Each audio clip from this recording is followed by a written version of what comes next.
Hello friends, નૈનાસ કિચનમાં તમારું સ્વાગત છે। હજુ સુધી તમે જો મારી ચેનલને સબસ્ક્રાઇબ ન કરી હોય તો સબસ્ક્રાઇબ કરો અને નવી રેસીપી જોવા માટે બેલ આઇકનને જરૂરથી પ્રેસ કરજો, જેથી મારી નવી રેસીપી સૌથી પહેલા તમને જોવા મળે। તો ચાલો જોઈએ આજની નવી રેસીપી।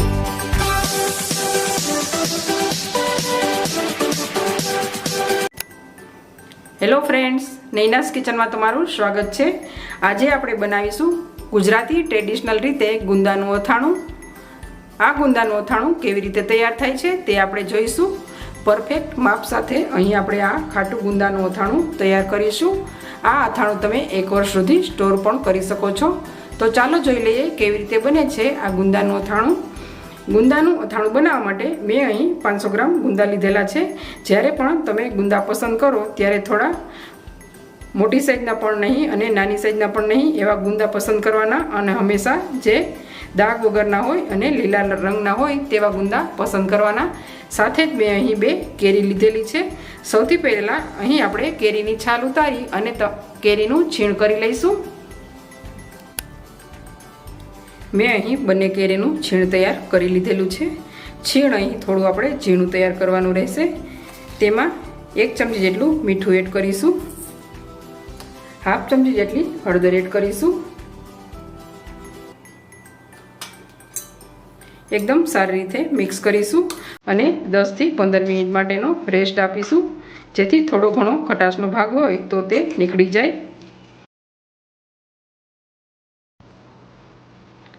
સૌથી પહેલાં અહીં ગુંદામાંથી ઉપરનો જે ટોપનો ભાગ હોય છે તે કાઢી લેવાનો રહેશે, અને જે નાના નાના ગુંદા હોય તે અલગથી કાઢી લેવાના। આ રીતે બધા ગુંદાનો ટોપનો ભાગ અહીં આપણે કાઢી લઈશું।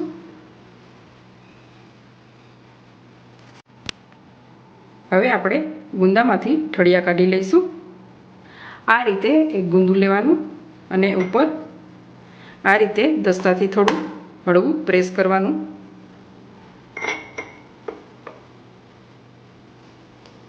ત્યાર પછી અહીં મેં મીઠાવાળી છરી કરી લીધેલી છે। આ તમારા માટે સિક્રેટ ટિપ્સ છે। લીંબુ થોડું લગાવી અને મીઠાવાળી કરવાથી આ ઠળિયો છે તે આસાનીથી અલગ થઈ જશે। ઠળિયો કાઢતી વખતે ખાસ ધ્યાન રાખવાનું કે પ્લેટમાં પેપર રાખી દેવાનું, જેથી તમારું વાસણ બગડે નહીં। અને આપણે અંદર થોડું મીઠું એડ કરીશું, જેથી વધારાની જે ચીકાશ હશે તે નીકળી જશે અને તમારું જે ગુંદાનું અથાણું છે તે 1 વર્ષ માટે કડક જ રહેશે। આ રીતે આપણે ગુંદાને ઊંધું રાખી દઈશું, જેથી વધારાની ચીકાશ અલગ થઈ જશે।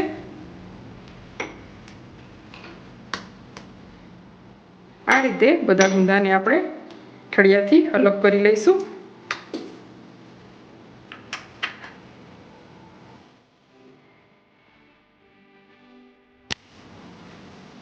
અહીં આપણે આ કેરીના છીણમાંથી પાણી અલગ કરી લઈશું।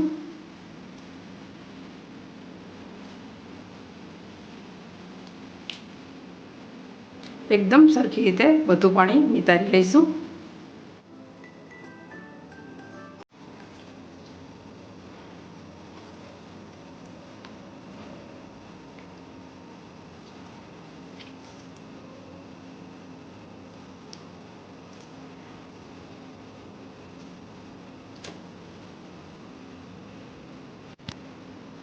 અહીં મેં એક વાસણમાં કેરીનું છીણ લઈ લીધેલું છે।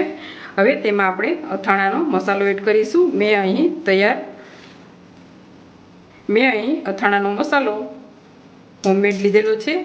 આ અથાણાનો મસાલો ઘરે કેવી રીતના તૈયાર કરવો તેની રેસીપી મેં ચેનલ પર આપેલી છે, તેની લિંક હું ડિસ્ક્રિપ્શન બોક્સમાં આપીશ, તેમાંથી તમે જોઈ શકો છો।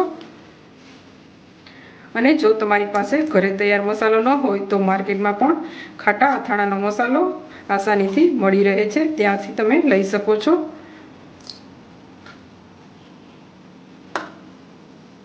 આપણે એકદમ સારી રીતે બધી વસ્તુ મિક્સ કરી લઈશું।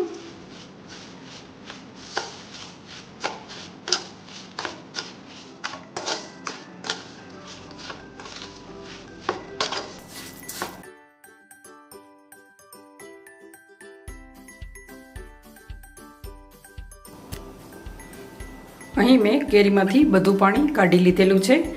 આ પાણીનો તમે ચણા મેથીના અથાણામાં પલાળવા માટે અથવા ગાજરનું ખાટું અથાણું બનાવવું હોય તેમાં પણ તમે ઉપયોગમાં લઈ શકો છો. એક બોટલમાં ભરી અને ફ્રીજમાં સ્ટોર પણ કરી શકો છો. હવે આપણે મસાલો તૈયાર કરીશું. તમે જોઈ શકો છો અહીં આપણો મસાલો એકદમ સરસ કઠણ તૈયાર થયો છે. કેરીમાં જરા પણ પાણીનો ભાગ રહેલો નથી. જો જરા પણ પાણીનો ભાગ રહેશે તો તમારું જે આ ગુંદું છે તે પોચું થઈ જશે. 1 વર્ષ માટે સ્ટોર કરવા માટે આ બધી વસ્તુનું ખાસ ધ્યાન રાખશો તો તમારું અથાણું પણ એકદમ પરફેક્ટ રીતે તૈયાર થશે. હવે જે આપણે ગુંદામાંથી ઠળિયા કાઢેલા તે ગુંદા એક પછી એક ભરતા જઈશું. તમને જે પ્રમાણે મસાલો પસંદ હોય તે રીતે તમે મસાલો અંદર વધારે કે ઓછો ભરી શકો છો. આ રીતે થોડું પ્રેસ કરતા જવાનું અને મસાલો અંદર ભરતા જવાનું.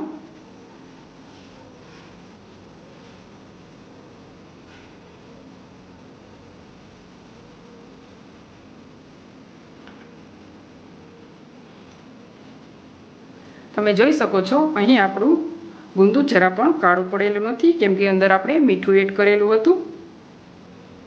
આ રીતે તમે થોડી બાબતોનું ધ્યાન રાખશો તો તમારું અથાણું પણ આ જ રીતે તૈયાર થશે. આ રીતે આપણે બધા ગુંદા ભરી લઈશું.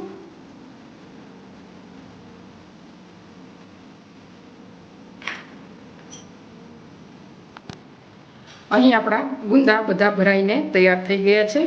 હવે આપણે આ ગુંદાને એક બોટલમાં ભરી લઈશું. જ્યારે પણ અથાણું તૈયાર કરો ત્યારે બોટલને સારી રીતે ધોઈ અને કોરા કપડાથી સાફ કરી અને થોડીવાર માટે તડકે રાખી દેવાની, જેથી તે બોટલ સ્ટરીલાઇઝ થઈ જાય અને તમારું અથાણું આખું વર્ષ સુધી બગડશે નહીં. મેં અહીં એક કાચની બોટલ લીધેલી છે. સૌથી પહેલાં આપણે થોડું તેમાં મીઠું એડ કરીશું. મીઠું છે તે અથાણામાં પ્રિઝર્વેટિવનું કામ કરશે.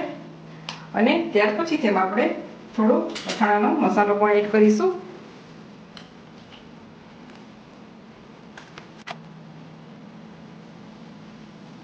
થોડો અથાણાનો મસાલો તળિયે ફેલાવી દઈશું.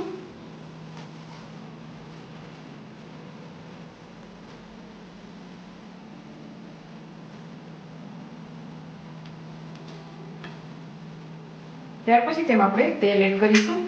મેં તેલને પહેલેથી જ ગરમ કરી અને ઠંડુ કરી લીધેલું હતું. મેં અહીં મગફળીનું તેલ લીધેલું છે. આ રીતે કરવાથી જે તળિયે ગુંદા હશે તે પણ એકદમ સારી રીતે તૈયાર થશે. આ રીતે થોડું પ્રેસ કરીશું.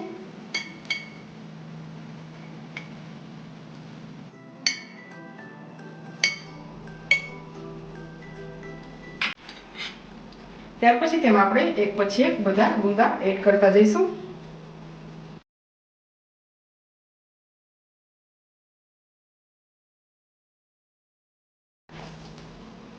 ફરીથી થોડો મસાલો એડ કરીશું. આ રીતે મસાલો વચ્ચે વચ્ચે એડ કરવાથી જ્યારે પણ તમે ગુંદાનું અથાણું ખાવા માટે લેશો તો થોડો મસાલો પણ સાથે આવશે અને ટેસ્ટમાં ખૂબ સારો લાગશે.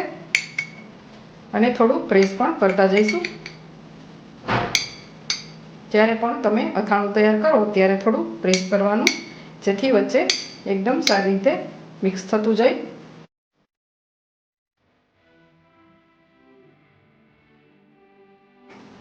અહીં આપણે તેલ એડ કરીશું. જો તમારે આ અથાણું બહાર સ્ટોર કરવાનું હોય તો તેલ થોડું આગળ પડતું લેવાનું રહેશે, પણ જો ફ્રીજમાં સ્ટોર કરવાનું હોય તો થોડું ઓછું તેલ એડ કરશો તો પણ ચાલશે. પણ જો ફ્રીજમાં સ્ટોર કરશો તો અથાણાનો કલર પણ ચેન્જ નહીં થાય અને સ્વાદમાં પણ તે સારું રહેશે. જો તમે ઓછી ક્વોન્ટિટીમાં બનાવતા હોય તો તમારે ફ્રીજમાં રાખવું. પછી ફરીથી થોડો ઉપર મસાલો એડ કરીશું અને એકદમ પ્રેસ કરીશું.